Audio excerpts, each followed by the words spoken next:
กอยปากว่าซั่นมาทอกปานนินน้อยเสออ้างกะละมังปานนินน้อยก็เต้นดอง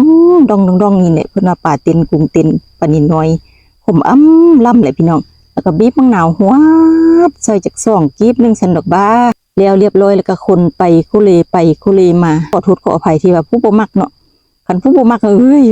ของกินไว้แก้ผู้มักคือกับคำโบราณเพิ่นเว้าแท้ๆโอ้แต่ว่าแนวกินค่อยมักมันแม่นก้อยปลานิลกับขมกระเด้าขมค่อยมัก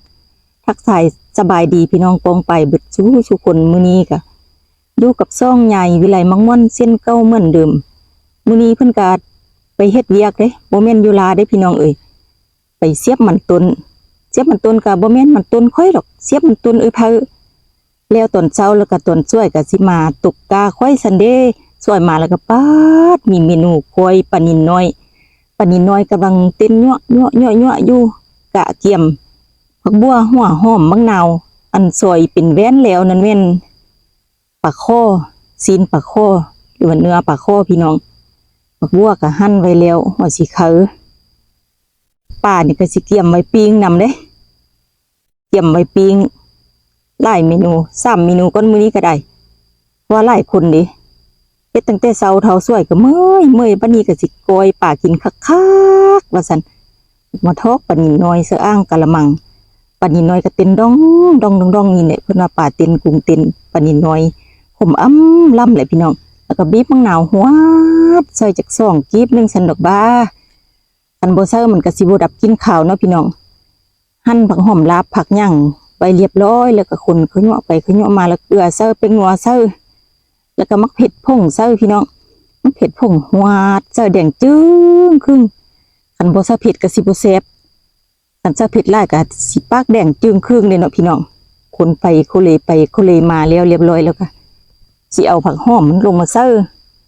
ผักหอมกับผักบัวแด้หอมปอมแด้หัวสีขาวซอยแด้แล้วก็ผักหอมลาบบิดเป็นเส้นเซอร์ก็บ่สวยดอกเนาะหอมลาบคันสวยก็สิบ่เป็นตาหน้าแซ่บมันก็สิมุนโพดแล้วเรียบร้อยแล้วก็คนไปคุเลมาคกเล็กไปคกเล็กมาก็อุ้ยพี่น้องเอ้ยยืนน้ำลายน้ำเอือกพุ่นแหละพี่น้องผู้ใดที่มักนะก็ขอโทษขออภัยที่ว่าผู้บ่มักเนาะคันผู้บ่มักเอ้ยซั่นเพิ่นก็ว่าบ่มักแล้วว่าซั่นเอาสุดท้ายมันก็เขาควักบ้านสะลงใส่เขาคั่วมาหอมตำเมื่อเด้พี่น้องคกเล็กไปคกเล็กมาแล้วปะนี้ก็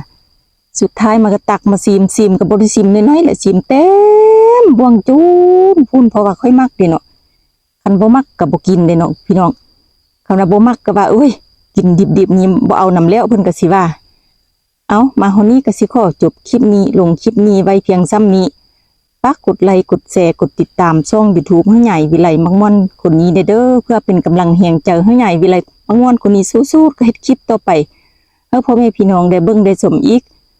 ขอจบคลิปนี้ลงคลิปนี้ไว้เพียงซ้ำนี้พอกันมื้อหน้าคลิปหน้าสำหรับคลิปนี้ขอกล่าวคำว่าสบายดีบ๊ายบาย